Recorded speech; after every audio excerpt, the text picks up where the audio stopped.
policies that are focused on performance and outcomes.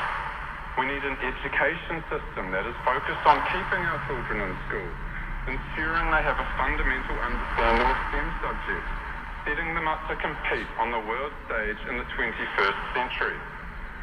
We need a health system that's able to cope with public demand, that has the staff it needs, that allows someone to go to an ED any time of day with confidence they will quickly receive the treatment they need.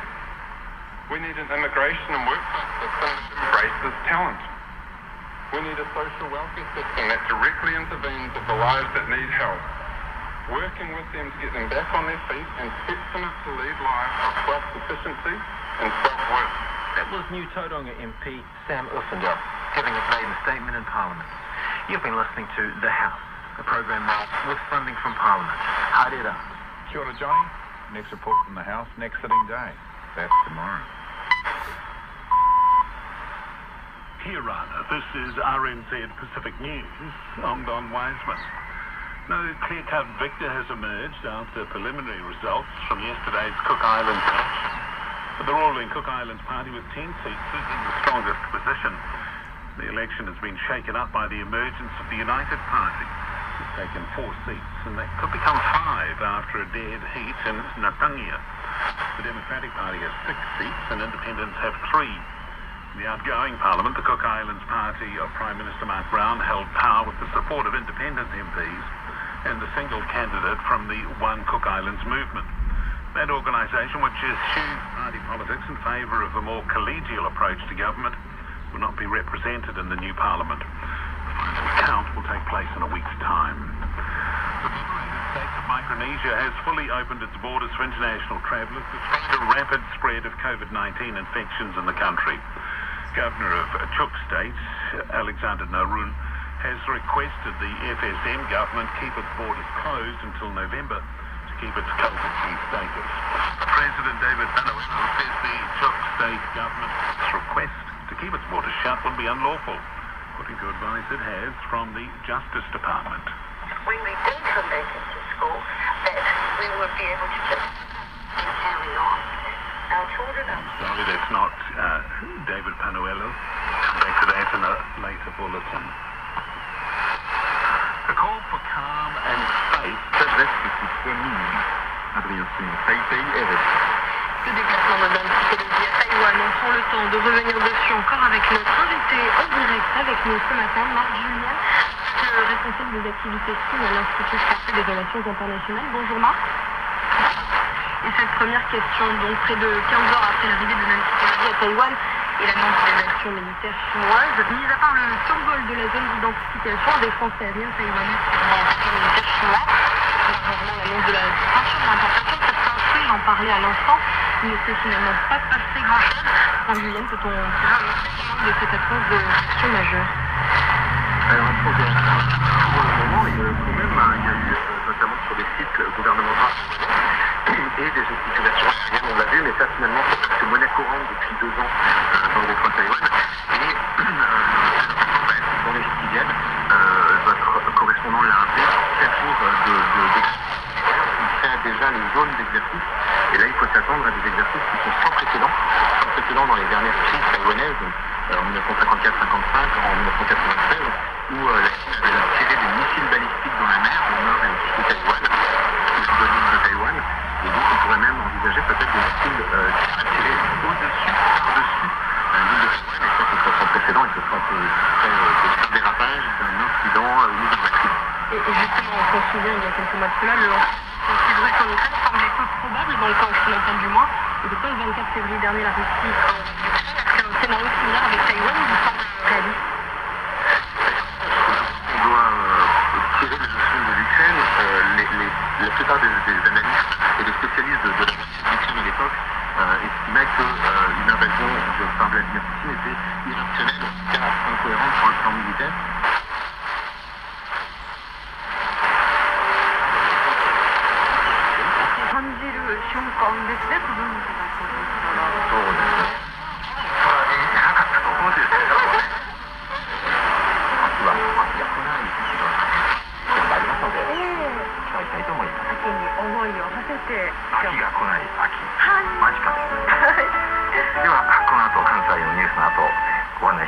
市町村頼りです。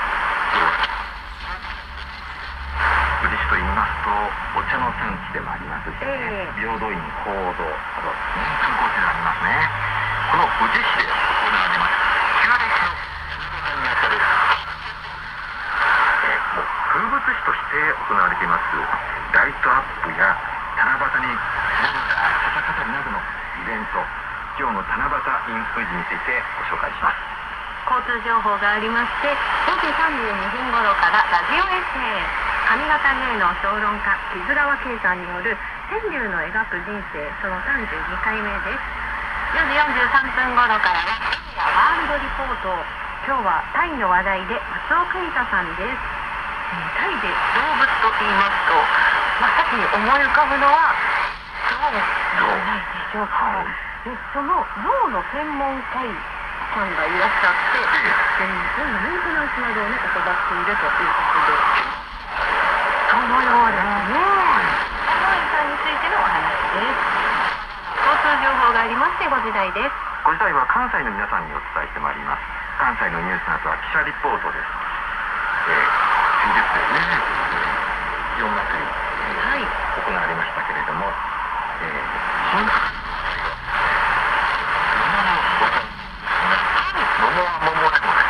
大阪府東大阪市の稲田市という地域、江戸時代桃の名所として知られていたんですが、この桃をですね復活させて町のにぎわい作りをしようという取り組みをお伝えしようと思います。岸ゆかりリポーターです。交通情報お便り紹介がありまして、その後は中継、関近江リポーターが大阪市東住吉区からです。長井公園に遊べる施設とかカフェね、新しい施設が誕生しているそうです。そうですね。5時43分。一つは投稿。大阪府医師会理事相葉クリニック院長の清水智之さんに補償金についてのお話を。方向是什么？不知道。导弹作用的机制是什么？不知道。工程所需的各种资源能不能跟得上？也不知道。新东方和同事们唯一知道的就是这事儿不但得搞成，还得搞得漂亮。就像大地震震动了，漫天的火光像烟花一样。惊潮最后，头顶上纷纷掉落的碎片，总是让有生命的惊喜。1972年3年攻关之后，担任地球号进行号第一次试飞导弹的试验，结果会才打开，发动机就爆炸了。发动机推得很大，速度很快就爆炸了。新东方带领的团队出门，不但解决了发动机的问题，最终8项成果赢得全国科学大会奖。新东方说，自己很高科技的，你知道生产工艺要发挥每一个团队每个人的精神，把他们的思维变出来，我们才能完成我们普通的工作。所以，我跟他们说，团队的胜利才是个人真正的胜利。20世纪80年代，国内主要力量用于经济建设，精品订单大幅下降，科研人员大量流失，怎么办？此时的新东方摩拳擦掌，准备研制一款能够打入国际市场的产品，但是没有启动资金。几经波折，新东方和同事们终于凑了450万元的经费，只用了不到2年时间，DD导弹 B610就面世了。在同事们灼热的目光中，第一发导弹发射，才飞出去10公里，一声巨响，导弹成了火球，爆炸了，破灭、沮丧、叹息。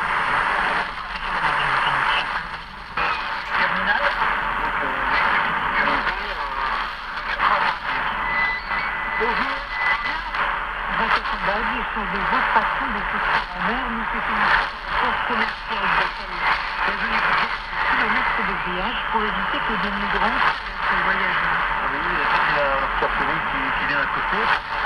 Débarquer, il faut embarquer à dos, il débarque ici, il faut débarquer, il faut repartir les gens et les camions et les remorques.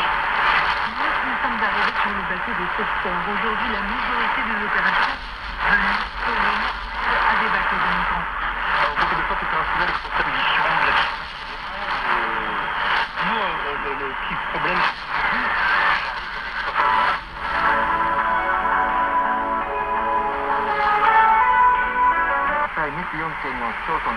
で最新の話題をお伝えする市町村便りです。今日は京都府宇治市です。宇治市と言いますとね、お茶の産地、はい、そして10円玉にも描かれています平等院鳳凰堂がありますよね、観光地であります。そんな宇治市から観光振興課の鈴尾直さんです。鈴尾さん、よろしくお願いします。お願いします。お願いします。今日の宇治、暑いんじゃないですかね。暑いですね。お昼はいい天気だったんですけども、ちょっとあいにく夜は雨が降りそうで、ちょっと明日も雨が少し心配なところです。はい、そんな中ですね、この旧暦の七夕にあたる8月に、イベントが行われるわけですね。はい、そうなんです。どんなイベントなんでしょうか。はい、今日の七夕 in 宇治というイベントになるんですけども、1年に一度願い事をする七夕の節句にちなんで、夏の風物詩として京都府内の各所で開催されている今日の七夕を旧暦の7月にあたる8月に開催することになりました。はい、その開催時期、会場いかがですか。はい、明日の8月4日木曜日から11日木曜日祝日まで開催しておりまして、區亦發現咗背陰雲，不同嘅圖片都係教堂嘅磨光黑圖，文飾有印文與磨光等等，有啲與溫州青銅器嘅文飾似，但係佢嘅時代係晚於唐希遺址。河當背丘遺址出土嘅器大約有15種，成形方法有輪製同手製，造型複雜，注重裝飾，紋樣豐富多彩。其中印紋圖嘅紋飾就有40種之多。可以提出，有些前石灣嘅先民已經係熟練咁，當中車流量比較大的時候，路口的讓等待通行的車內突然有一個廣廣的身影看出了車窗，大半是都在車內，仔細一看是的。绿灯时，没想想汽车刚一启动，小孩瞬间从车窗里滑落了出来，摔在了行车道的中央。只见十字路口的公路上趴着一个看起来只有1、2岁的小女孩。6时时，车上司机出生的妈妈并未发觉这惊险服务，早已驾车离去。5秒钟后，冷静很天真。但是现实真的是很残酷的，就它这个潜艇现在公布的消息只比它的现有的剑龙级大概性能提升了大概10年。我们都知道台湾就4艘潜艇，2艘用了70多年了，那2战的老潜艇基本上废了。但是为什么面对重重的问题，蔡英文当局偏偏要坚持推动潜艇制造的这样一个项目呢？而且造一艘还不够，还要进行后续2到8艘的后续件的生产，究竟它的目的是什么呢？刘教授。为什么台湾当局一定要推潜艇制造呢？答案蛮简单的啊，因为他们认定台湾防务上面需要潜艇，但是呢，没有办法从外面买到潜艇，所以必须制造。不过呢，因为设备跟技术取得很困难啊，这个潜艇制造的计划一开始大家就知道，一定是要花大钱的，而且就算花了大钱，也未必拿到设备，真的拿到的设备也不等于组合起来制造潜艇就能成功。其实很多人都质疑过，比如说有美国教授就在2019年呼吁说，台湾应该停止制造潜艇，理由是挡住太大，而且那个观念是过时的。很多美国专家其实都有相同观点，认为呢，台湾搞这种又贵、维护起来也不便宜的潜艇呢，不如去发展不对称的战力，因为在水下作战，台湾面对大陆根本没有取胜的可能。不过，台湾当局或是台军为什么一定要搞潜艇呢？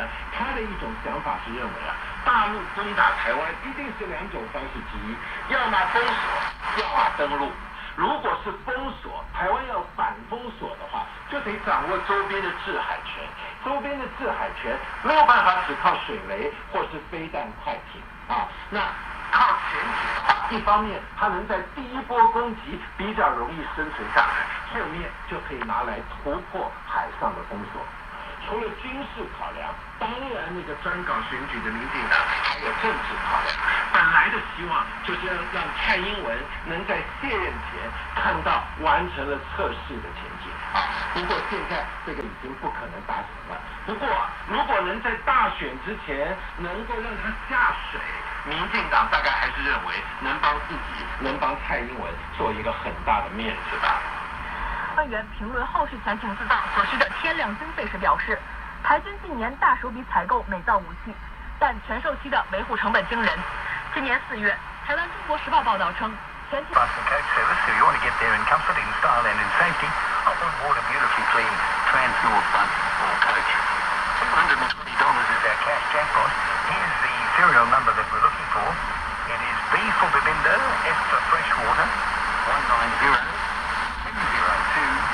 768. I'll give you that serial number once again. Here we go. B for Barry, S for Fiona, 190-202-768. Today's lucky $5. Trans-North Bus and Coach Service. Trans-North Innisfail Bus Service offers climate control comfort, and to top it off, it's affordable transport in and out of town. You can always count on Trans-North Bus and Coach. You need June, you need Gumbo, you need CF Rural, you need Wilshire, you need CF Rural, you need HAP. Pacific News Pigeon, me Corona Hawkins. Not only clear-cut winner had been come out after preliminary results from Cook Islands election law yesterday, but ruling Cook Islands Party had been come out with him 10 seats, where he now strongest position. Election had been taken up by Emergence Law United Party, where he got 4 seats, and then it might come up with 5 after one for the dead hit law Natania, or settling Democratic Party, and he got 6 seats, and Independent also got 3 from outgoing Parliament. Cook Islands Party blow Prime Minister Mark Brown, and he's been holding power with him support the independent MPs, and single candidate from one Cook Islands movement organization, where like party politics in favor of more collegial approach for government, by him represented law new Parliament. Final count by him take place in 1 week's time. Transnational organized crime has been one for a serious security issue where after facing low Pacific region, Dr. first ever Pacific Regional Law Enforcement Conference held in Orlando this week. PG Acting Minister of Defense, Johnny Sumate, and he said transnational crime in some various forms and in a more prevalent region today than any been law. China Foreign Ministry has been summoning U.S. Ambassador to Beijing for protesting one for a visit by House Speaker Nancy Pelosi go to Taiwan. And government spokesperson Amy been warned law grave consequences. Federated States law Micronesia has fully opening its borders now for national transport.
虐待の葬儀、涙もなくよう切ってあります。川柳はやっぱり人間性で真実をよう捉えますね。そうしてと言うたら涙です。本当に幼い子供の声参列した誰もが涙します。子供は希望の塊です。可愛い盛りです。子供が亡くなる。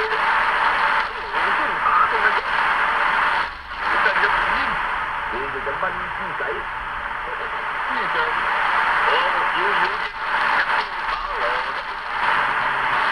这个收拾好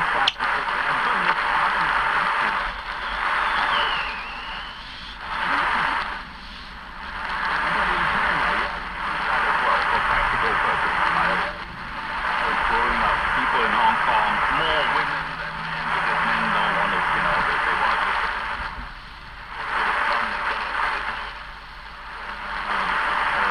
参加的比赛我都知道，例如英国欧洲钢琴教师协会作曲大赛，我是总冠军。BBC 青年作曲家大赛，我是钢琴组第1名。美国金钥匙高度 T 国际钢琴作曲赛，我是冠军。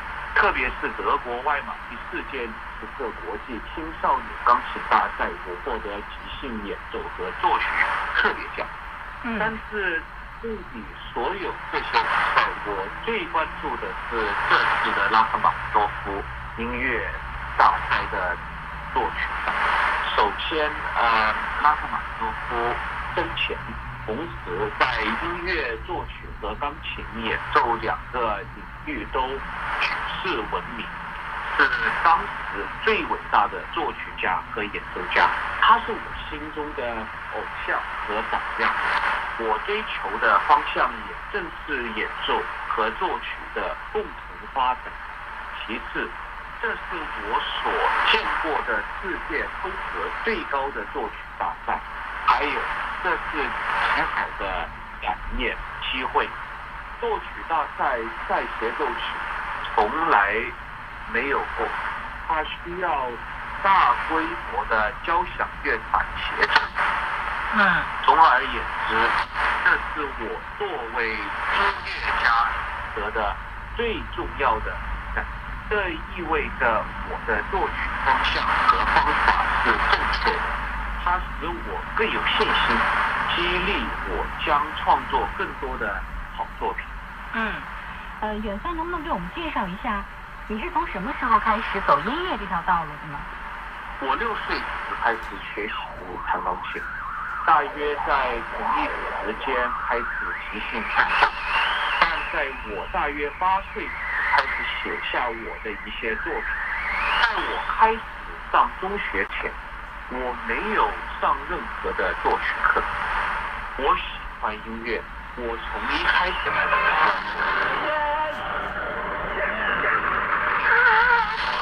I'm Uncle Hans. This season, I get to see a different China from the perspective of Chinese characters. Meet us on Apple Podcasts, Spotify, iHeartRadio, and other major podcast platforms, or on our website, radio.cgtn.com.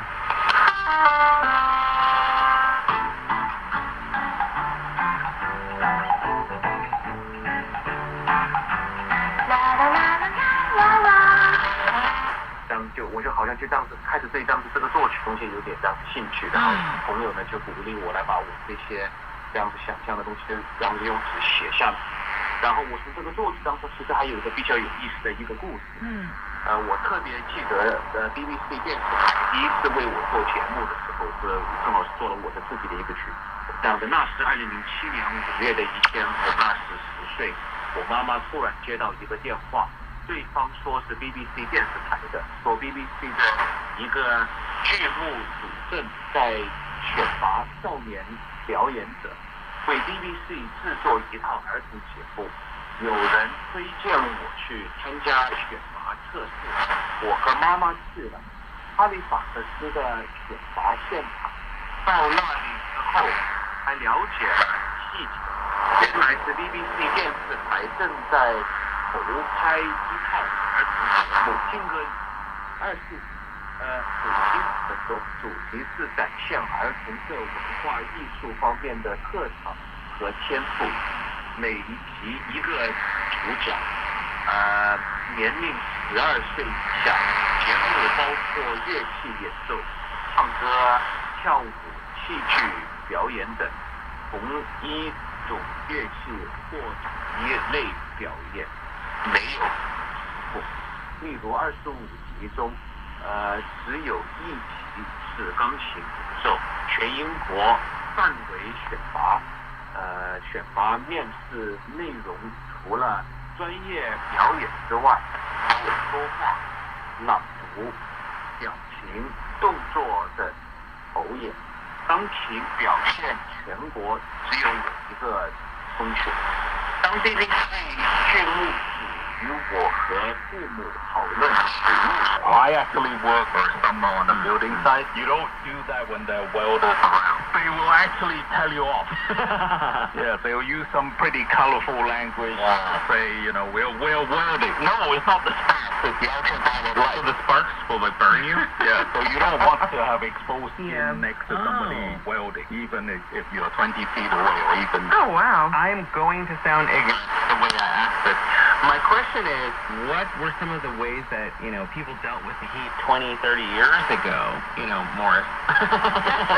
That might be a little bit different. Right. So, I'm going to start with a story that actually I was told happened happened all the time. Because my best friend in Beijing, when he was young, he was in the military, and they were stationed near Wuhan, so they would actually go into Wuhan quite often, and I just pointed out Wuhan is one of the 4 big ovens of China, right? What are the other ovens of China, by the way? Changes over time. Wuhan, Nanjing, Chongqing, and Changsha. They're all along the Yangtze River for some reason. I'm looking at there's an updated version of the list of the 4 ovens in China in 2019. It is Chongqing, Fuzhou, Hangzhou, and Nanchang. Oh, wow. Wuhan was out of it. But there are 10 cities that get really, like the top 10 cities that get really hot in the summer. Yeah. Chongqing, Fuzhou, Hangzhou, Nanchang, Changsha, Wuhan.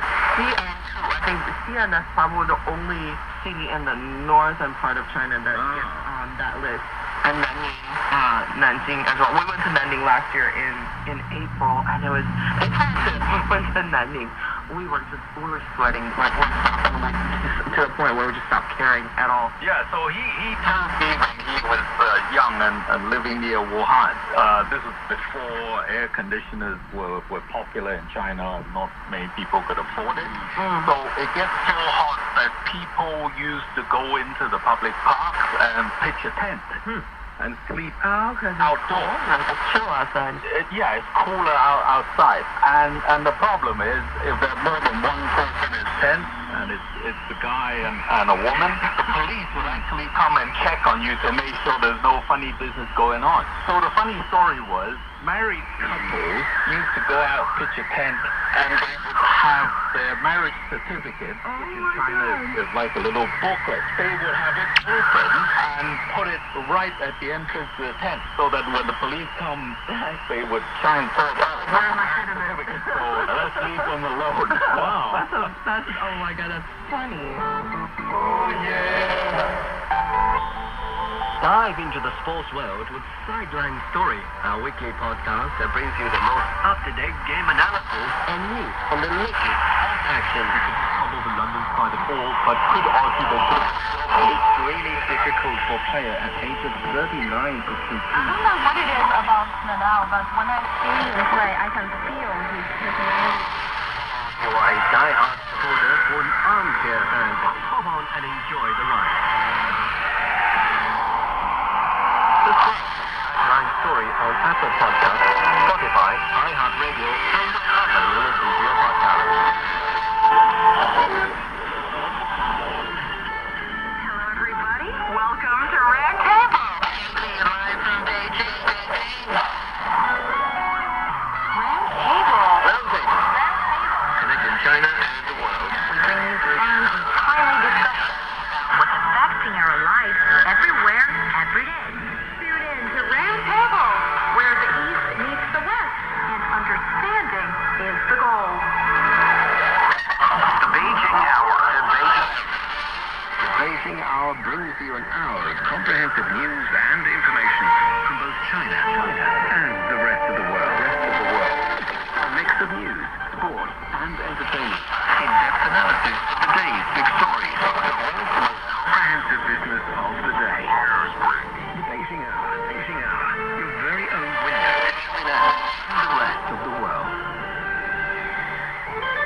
Learning Chinese, the most difficult thing. I'm sort of tone deaf. I can't really see them. I think the cultural mindset is the biggest complication for grammar. Takeaway Chinese, where you can take some Chinese away and experience progress day by day. You're listening to The Bridge. I do remember that when I was younger, when I was a kid, people would still move, like bring a chair outside when the sun goes down and they sit in the yard, they just sit in their chair, because as soon as the sun is gone, the temperature really goes down, so it becomes cooler. And my parents always try to avoid doing that. In America, it's actually taking a watering hose and spray down the roof of the house. Makes sense. Growing up in Hong Kong, we all live in apartment blocks, so that's not an option for us. But everybody in Hong Kong knows that top apartment in a building, the very top one, is not worth as much because in the summer it's too hot. So maybe nowadays they have technology to stop the heat coming down, but in the old days when I was young, nobody wants to buy the top apartment because in the summer, even if you have an air conditioner, it will take you a long time because the walls actually stay warm for a long time when they've been in the sun. In the season. So interesting. My wife and I were actually, we were looking for a place to buy here in Wuhan, and we went to one of the places that we looked at. They were like, oh yeah, but it's super cheap up here in the top, and we were like, why? And they were like, oh, maybe bad luck. And I was like, oh, that sounds good. We didn't end up buying that, but it was like, wow, this is like 20% off. This sounds like a great deal. Oh no. Right. So in the summer you probably regret it because even if you have your air conditioning on, if you're tall enough to reach the ceiling, you could feel it. It's gonna be warm way after sunset. I gotta share like a little story. I know that I wasn't born when it was 1986 or whatever, but when I was sorry, Jason brought it up first. When I was living in Boston, you would think that it was kind of on the same altitude as Beijing or at least Dongbei, so it wouldn't get too hot in the summer. Oh my God, the summers I spent in Boston, I was like, this doesn't make sense. It's stuffing, like it's so stuffy, and you feel like you couldn't breathe in that couple of weeks in summer. And we were, for some reason, under AC because I guess the apartment that we rented, my first apartment in Boston, the reason why it was so cheap is because they didn't have AC units. So what we did was we bought those. I don't know if you used, or Jason, you probably used those square fans. The floors, they look really bulky and ugly, and they're the freestanding ones. No, the bigger one. You want to hang in the window? The freestanding square. Oh yeah. So popular in the U.S. I don't know why. And we would buy those, and those they didn't work, not at all. So what we did was we would freeze ice cubes, and we'd put the ice cubes in a shallow bowl, and we'd put the bowl behind the fan. So hoping that when it starts going, the air that it sends out is not just a hot air in the room. Hopefully that there will be a little bit of just a touch of the cool feeling from that fan. And we were doing that for a whole summer, and it didn't help at all. But I wonder if we just didn't have enough ice or didn't have enough bigger bowl or bigger fan, because that was how emperors and the concubines or whatever, that's what they used to do to cool down in the summer. They have a giant ice cube and they have a fan that's going in. Maybe you should check on YouTube or because a few years ago. No, this has nothing to do with China, but it actually helps a lot of people apparently.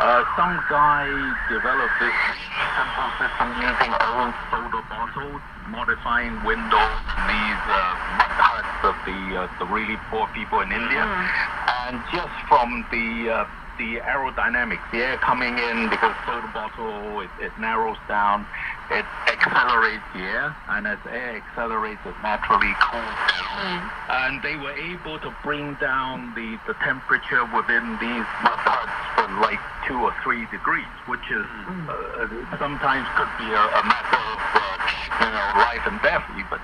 Yeah, and it costs almost nothing. You could modify one of your windows with the wind coming in this way with just these old soda bottles, and apparently that helps a lot. Yeah, very, very interesting idea. No energy required, no external energy, no ice cube, no fan.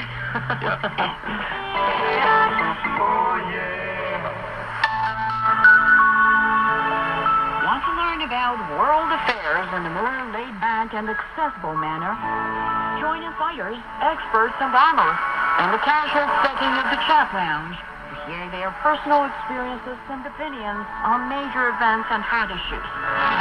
Subscribe to Chat Lounge for free on Apple Podcasts, Spotify, or wherever you get your favorite podcasts.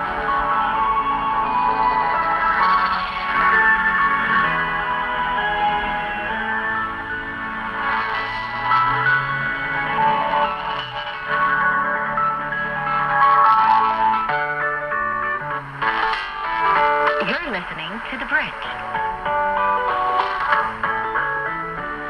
I have another question. So it's well known for people who know anything about China, the Chinese folks love hot water. So if it's like scorching hot outside, is that still like, yay, my thermos is full of hot water still? My parents would. That's a generalization. Even my grandma, when she was alive, she used to drink ice water. Yeah, growing up in Hong Kong, we were brought up on ice water, not just room temperature. Yeah, we drank ice water all day. In fact, when I first came to China to work, when you visit a partner or a customer, they would serve you water. Tea? I said, no, just water, right? Yeah. And they'll bring me a glass of hot water. And it would be impolite not to drink some, and I'm sure it's psychological, but I used to think hot water tastes funny. So we always drink cold water. Yeah, my parents still drink hot water, and I mean, probably not like boiling hot water, but they would tell me that if you need to drink at least warm water, especially when it's super hot, because if you drink cold water when it's super hot outside, you're going to shock your body. It's going to, the heat and the coldness are going to clash in your body. That's going to One of the things, I recently hurt my neck, and I went to a traditional Chinese medical doctor to get some physical therapy, and honestly, he really helped me a lot, so I'm not trying to complain. I had a very serious problem that may have needed surgery, and now it's pretty much corrected. So I want to firstly say thank you to this doctor, but secondly, he did tell my wife, oh, he's drinking cold water? Oh, no. That's definitely part of it. Make sure he starts drinking hot water. So I was like, oh, okay. Yeah, I do think